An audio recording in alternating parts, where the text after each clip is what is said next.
Lewis reporting for cadred.org, and I'm here with a now familiar to me at least, and probably to all of you as well, face in the form of TLO from Team Liquid.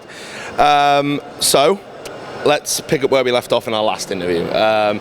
We were talking about your carpal tunnel and your health, and you were working on that and hoping to come through and make some improvements. So physically, how are you? I'm probably in the best shape that I've been in the past 5 years. I'm doing a lot of sport. I try to go running 3 or 4 times a week. I've just become much more physical in general, and it definitely has a positive impact on my skill. I'm in less pain. I barely have any problems anymore with my arms, and I'm also overall more happy.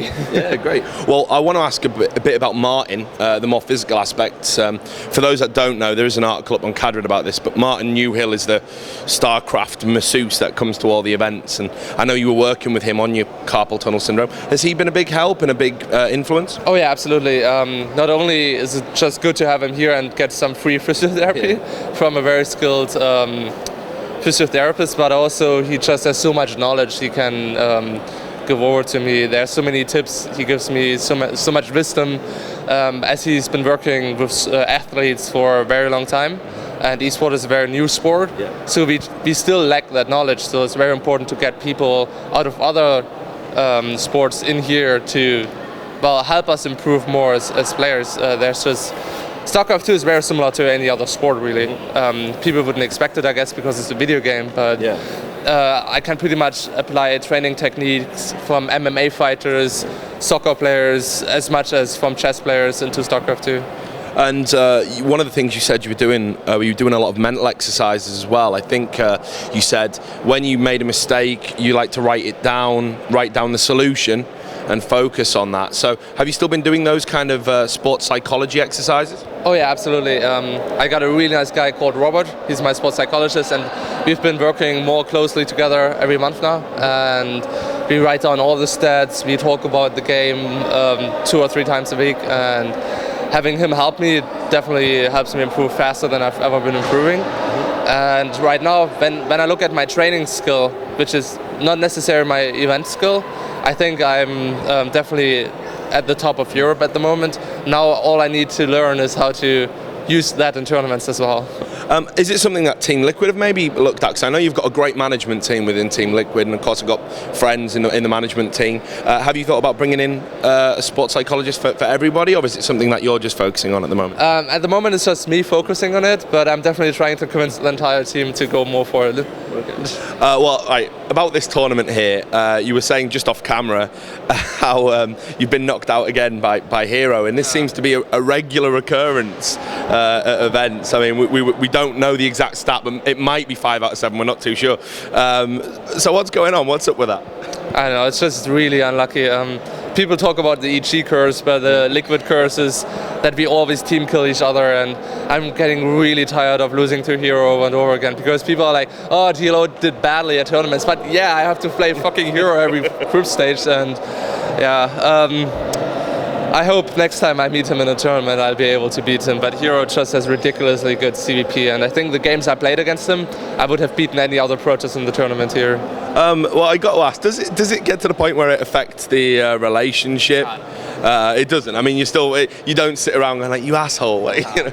I mean, Hero is such a lovable person. Yeah, and true. I think it's absolutely impossible not to like Hero, and obviously we are still good friends. You have to separate between player persona and private persona, and we're teammates. So I'm happy Hero advances from group stage despite losing. I'm just sad for myself that I didn't. I just hope he does really well at the tournament now.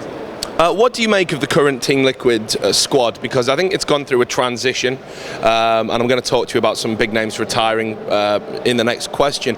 But right now you've got some fantastic talent within the team, and I think Team Liquid's actually come a long way since the days of when people were like, oh, you've only got Hook's the jewel in the crown, everyone else is some sort of, B tier player. Well, you've got some real great names in there now. I mean, do you think this is one of the strongest Team Liquid squads? Yeah, I mean, absolutely. We have Teja, we have Hero just holding up the Team Liquid flag together, and hopefully I'll not have them, hopefully I won't leave them alone at our spear, at the front of our spear. I want to start holding up the flag as well, and I think I'm getting there. Team Liquid is doing pretty well overall. I mean, we took second place in the IPL Team League. Well, I guess Teja took second place. But and I saw the games with EG as well, which were fantastic. Yeah, absolutely. I think we don't have too much to worry about. I hope to be able to aid more to the success of Team Liquid soon, and I'm pretty confident I will. So we've got some old guys kind of going out to pasture now. We got Jimro and Heypro have both, retired officially. What are your thoughts about that? Do you have any kind of overall comments? Perhaps an anecdote as well, a story, if you've got any funny stories about them? Well, I mean, for us it's not very new because we kind of knew about Heypro and Jinro retiring for maybe the past half years. We've been talking about it, and it's sad obviously that they're going, but they're going to stay part of the family. They're still in the Team Liquid Skype chat with us, and well, in that sense it's not going to change much. They're not going to compete for us anymore, but they're still going to be Team Liquid because that's something you're just for life. Is there any talk about maybe bringing them in different kind of roles within the organisation? Because sometimes a player makes that transition into being a manager, a coach, a host, a commentator, something like that. I mean, right now we don't have any specific plans yet, but I think in general Team Liquid is a team and an organization that tries to look out for each other, for that everybody has a job and that everybody has something to do in life, and in that sense we are not gonna leave Jinro or Heypro hanging. If they want to still do something in esport, I think they do have a place at Team Liquid. I want to talk to you about Heart of the Swarm, and I know again off camera we were saying that you haven't really had time to get to real grips with the game, but I talked to White Ra yesterday about special tactics, and I know one of the things that you're great at is, I think, strategizing, looking at a game's meta and how it's going to impact tactically. So if you've got any insight for people that are anticipating Heart of the Swarm, perhaps some new strategies that are going to come out, any observations you've made? Heart of the Swarm is going to be a much more complex game than Wings of Liberty. It's quite obvious. You have more units, you have some more new features and stuff. So I'm looking forward to that because I think the more complex and sophisticated the game is, the better it is for myself. Right now, I think most of the top players are really good at perfecting pretty simple builds. Yeah. And are really good at just very simple execution that doesn't have a lot of margin for errors. But my goal for RTS is to perfect complex strategies, very complex kind of build orders and styles, and Heart of the Swarm is gonna definitely favor me in that regard, I think. Do you think it'll break up kind of this, or rather perceived Zerg dominance, and indeed there seems to be this kind of generic Zerg build that we see over and over and over again? Do you think Heart of the Swarm's going to kind of break that up, make things a bit more diverse? Absolutely. I mean, that's what Blizzard is aiming for, I think, in Heart of the Swarm, is to allow more different strategies, making mech more viable, kind of allowing ranged units for Zerg to be used more, buffing the Hydra, and I think there's going to be a lot of Roach Hydra, more mobile late game for Zerg as well, because Zerg is very mobile in early game but becomes very slow in late game with Brood Lords and Spine Crawlers and Infestors. So that's kind of not really Zergy in the sense that you don't have that feeling of a swarm being all over the map. And I think in Heart of the Swarm it's going to be much easier for Zerg to have a mobile late game again, and I think it would be nice if every race in late game has like 2 or 3 different styles you can play, and Heart of the Swarm is definitely going to help there.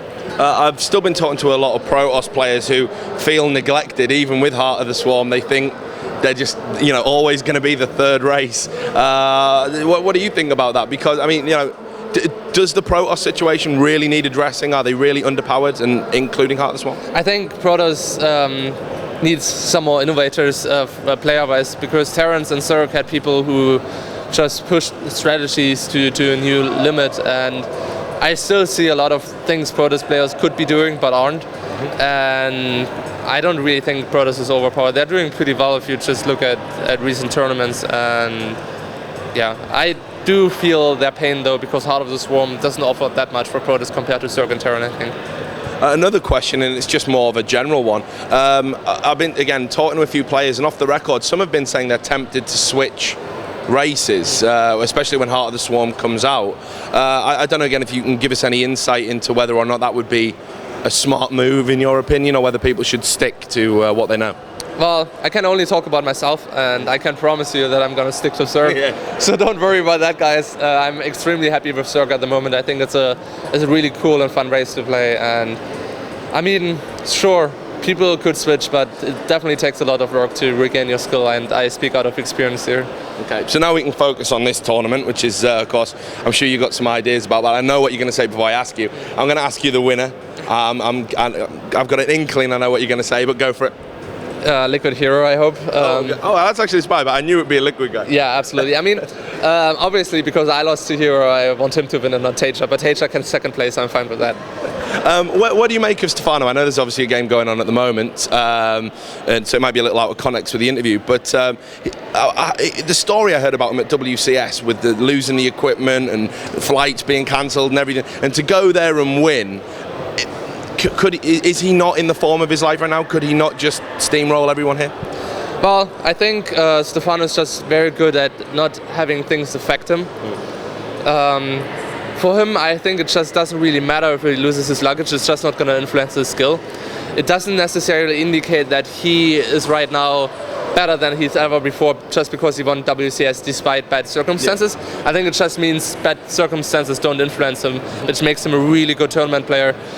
Tournaments are never ideal. You always run into problems. There's always going to be the wrong height for tables and chairs. Your flight might get screwed up, and I think that's one of the main reasons why Stefano is just doing so fantastically. So, final thoughts, just to get back to you. What are you going to be doing next? Where are we going to see you compete? What are your immediate plans? I'm going to be staying in Europe for a month, and I'll be competing at DreamHack Bucharest, in which I hope to gain enough qualification points to play DreamHack Winter and in the bracket, not in the BIOC. And I'll just try to do as much as I can in Europe now. Right now, I think if I look at the ladder, I think I have like 80 to 20 stats, and I think I'm gonna try to be #1 Grandmaster next week, and I'll just play some smaller tournaments here. Okay, well that's great. Look, I know you've got a lot of fans out there, so thanks for taking the time to talk to us. It's great to see you again. It's good to see that you're fit and healthy, so great to hear about that, especially with this carpal tunnel. To all of you out there at cadred.org, do stay tuned to our website. We're going to have more interviews just like this one from here at DreamHack Valencia 2012.